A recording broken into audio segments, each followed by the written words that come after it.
مولانا کی گاڑی گیٹ پہ روکیے اور وہیں سے لے کے آئیے ان کو، اور بقیہ جو حضرات تشریف لا رہے ہیں اس کے لیے آپ ہنگامہ نہ کریں، بیٹھ کے دیکھیں، ادب و احترام کے ساتھ دیکھیں، اور بہت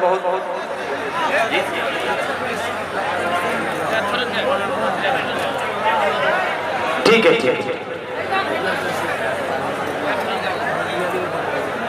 ادھر کرسی لگا دیجیے، کرسی لگا دیجیے، یہاں پہ کتو بیٹھ جائے۔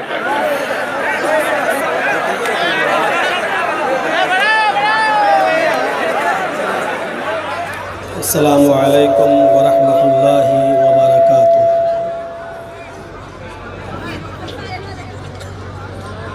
الحمد للہ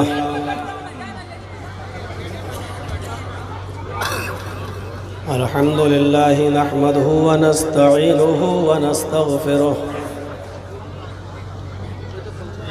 ونعوذ باللہ من شرور انفسنا ومن سیئات اعمالنا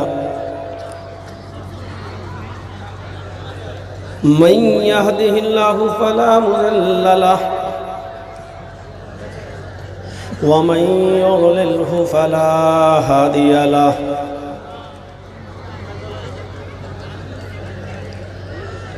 وأشهد أن لا إله إلا الله وحده لا شريك له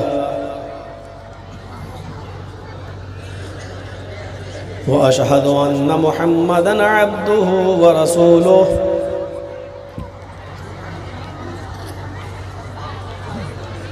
أما بعد فإن خير الحديث كتاب الله وخير الهدي هدي محمد صلى الله عليه وسلم وشر الأمور محدثاتها وكل محدثة بدعة وكل بدعة ضلالة وكل ضلالة في النار۔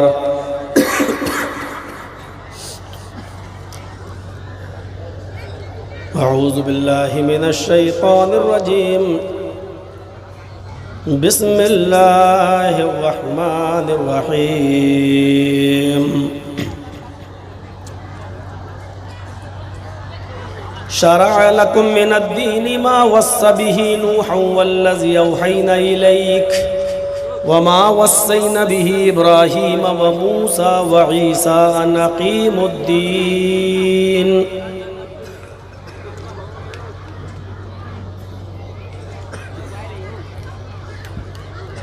وقال تعالى ومن يبتغ غير الإسلام دينا فلن يقبل منه وهو في الآخرة من الخاسرين۔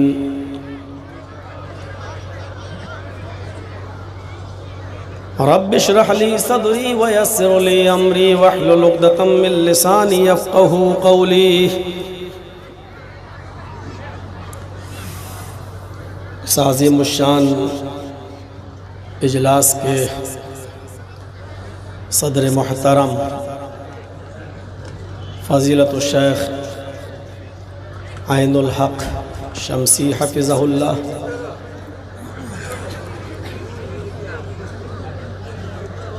محترم ناظم اجلاس فضیلت الشیخ جمیل اختر شفیق تیمی حفظہ اللہ،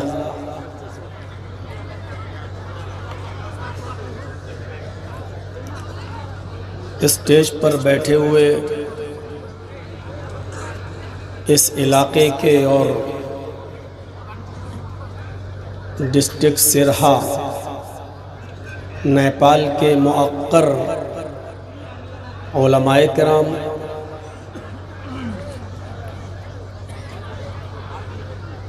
قرب و جوار اطراف و اکناف سے تشریف لائے ہوئے